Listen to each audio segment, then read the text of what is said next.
Sir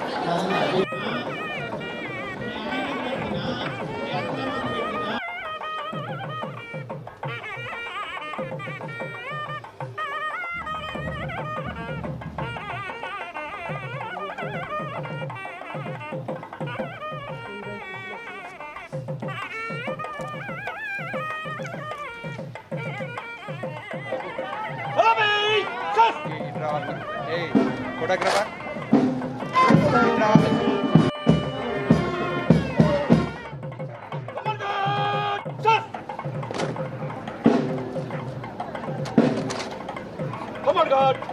आपका निरीक्षण के लिए हाजिर है श्रीमान।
అదేవిధంగా ఇతర మంత్రివర్యులు పెద్దలు అందరికీ కూడా స్వాగతం పలుకుతూ ముఖ్యంగా జిల్లాకు సంబంధించి మహిళా సంఘాల విషయానికి వస్తే 10,742 గ్రూపులు, ముఖ్యంగా 1,00,000 మొత్తం గ్రామీణ సంఘాల 57, మండల సమాఖ్య మొత్తం 18.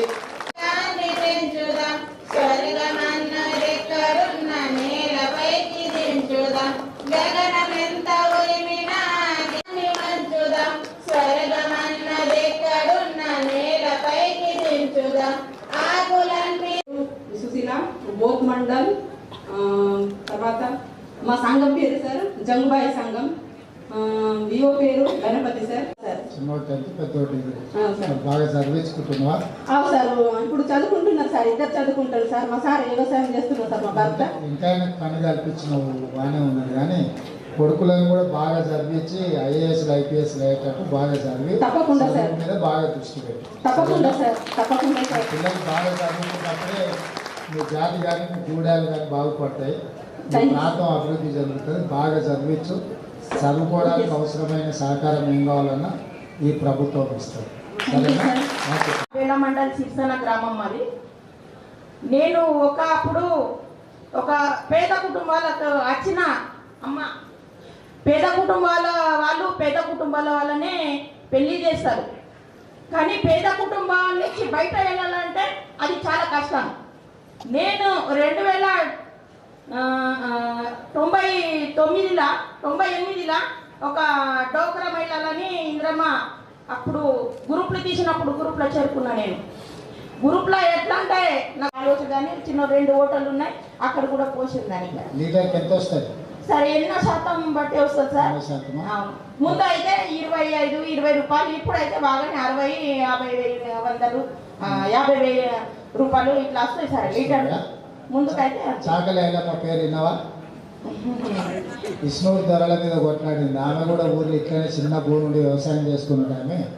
ఆమె భూమి గుంజుకుంటే ఊకోలే, తిరగబడి కొట్లాడింది. రోజు రాష్ట్రంలో దేశంలో పేరు తెచ్చుకున్న చాకలి ఐలమ్మ. సుశీలమ్మ, నువ్వు కూడా కష్టపడి బాగా అందరికి ఆదర్శంగా నిలబడు, పిల్లల్ని బాగా చదివించుకో. ఏం కావాలన్నా ఈ ప్రభుత్వం మహిళలకు అండగా నిలబడుతుంది. మీకోసమే, మీ మేలు కోసం. మహిళల చేతిలో నగదు ఉన్నప్పుడే పిల్లల చదువులకు కానీ ఇంటి ఖర్చులకు కానీ ఇంటి గౌరవం కాపాడేది మహిళనే. అందుకే పెద్ద సపోర్ట్లతో సాగుతుంది.